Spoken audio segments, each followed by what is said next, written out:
फिलिस्तीन के बाद अब सोमालीलैंड को लेकर इजराइल और मुस्लिम देश आमने सामने आ गए हैं। सोमालीलैंड को लेकर तुर्की और मिस्र के बाद अब यमन के हूती विद्रोहियों ने इजराइल को धमकी दे डाली है। हूती विद्रोहियों ने कहा है कि अगर इजरायली सेना ने सोमालीलैंड में कदम रखा तो तबाही मचा देंगे। हूती प्रमुख ने कहा है कि इजरायल का सोमालीलैंड को देश के तौर पर मान्यता देना ठीक नहीं है। इसके गंभीर परिणाम होंगे क्योंकि सोमालीलैंड में इजरायली सेना आई तो उसे बख्शा नहीं जाएगा। इससे पहले तुर्की भी इस मसले को लेकर इजरायल को चेता चुका है। अब हूती भी इस विवाद में कूद पड़े हैं। यमन के बड़े हिस्से पर काबिज हूती विद्रोहियों ने इजरायल को सोमालीलैंड से दूर रहने की चेतावनी दी है। हूती नेता ने कहा है कि सोमालीलैंड में इजरायली मौजूदगी को मिलिट्री टारगेट मानते हुए हमले किए जाएंगे। हूतियों की ओर से यह धमकी भरा बयान इजरायल के सोमालीलैंड को देश के तौर पर मान्यता देने के फैसले के विरोध में आया है। सोमालिया से अलग हुए हिस्से सोमालीलैंड को मान्यता का अरब और अफ्रीका के ज्यादातर देशों ने विरोध किया है। हूतियों ने एक कदम आगे बढ़ते हुए इजरायल को हमले की धमकी दे डाली है। हूती प्रमुख अब्दुल मलिक अल हूती ने अपने बयान में कहा है कि हम सोमालीलैंड में किसी भी इजरायली मौजूदगी को अपनी सशस्त्र सेनाओं के लिए एक सैन्य लक्ष्य मानते हैं। यह सोमालिया और यमन के खिलाफ आक्रामकता है और हम इसे क्षेत्र की सुरक्षा के लिए खतरा मानते हैं। ऐसे में हम यहाँ इजरायली सेना को रोकेंगे। हूती प्रमुख ने कहा कि इजरायल का सोमालीलैंड को मान्यता देना एक खतरनाक फैसला है। यह यमन, सोमालिया और उसके अफ्रीकी पड़ोस के देशों के अलावा लाल सागर और लाल सागर के दोनों किनारों पर स्थित देशों को निशाना बनाने वाला एक शत्रुतापूर्ण रुख है। ऐसे में हम इसका पूरी ताकत से विरोध करेंगे। सोमालीलैंड साल 1991 में सोमालिया से अलग हुआ था। अदन की खाड़ी के पास रणनीतिक स्थान पर स्थित इस क्षेत्र की अपनी करेंसी, पासपोर्ट और सेना है।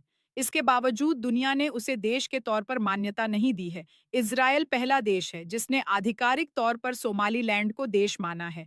इजरायल के सोमालीलैंड पर फैसले का दुनिया के बड़े हिस्से ने विरोध किया है। हूतियों के ज्यादा आक्रामक होने की वजह उसका इजरायल के साथ तनाव है। बीते कुछ वर्षों में, खासतौर से अक्टूबर 2023 में गाजा युद्ध शुरू होने के बाद इजरायल और हूती आमने सामने हैं।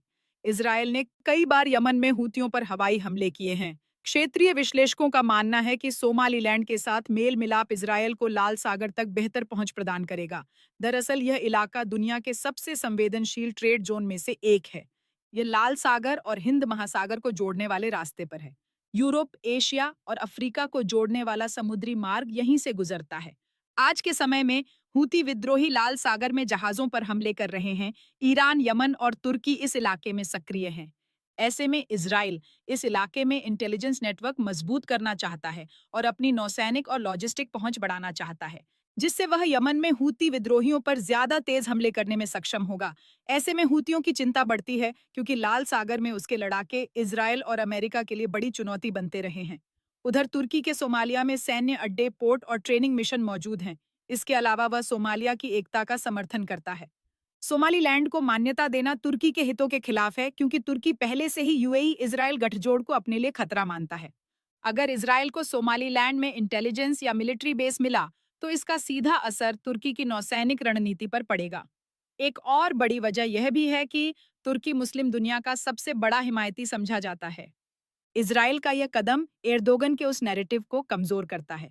इसीलिए तुर्की इस मुद्दे पर सबसे ज्यादा मुखर और आक्रामक नजर आ रहा है। सोमालिया के विदेश मंत्रालय ने इजरायल के फैसले को अपनी संप्रभुता पर जानबूझकर किया गया हमला बताया है। मंत्रालय ने अपने बयान में कहा कि यह कदम क्षेत्रीय शांति को कमजोर करता है। अब सवाल ये है कि क्या हूती इस धमकी को अमल में लाएंगे और क्या सोमालीलैंड एक नया युद्ध क्षेत्र बन सकता है? इस पूरे घटनाक्रम पर हमारी नजर बनी हुई है। अगर आपको ये न्यूज़ अच्छी लगी हो तो वीडियो को लाइक करें, चैनल को सब्सक्राइब करें और अपनी राय कमेंट में ज़रूर लिखें। नमस्कार, मैं सारिका, आप देख रहे थे मीडिया टुडे टीवी।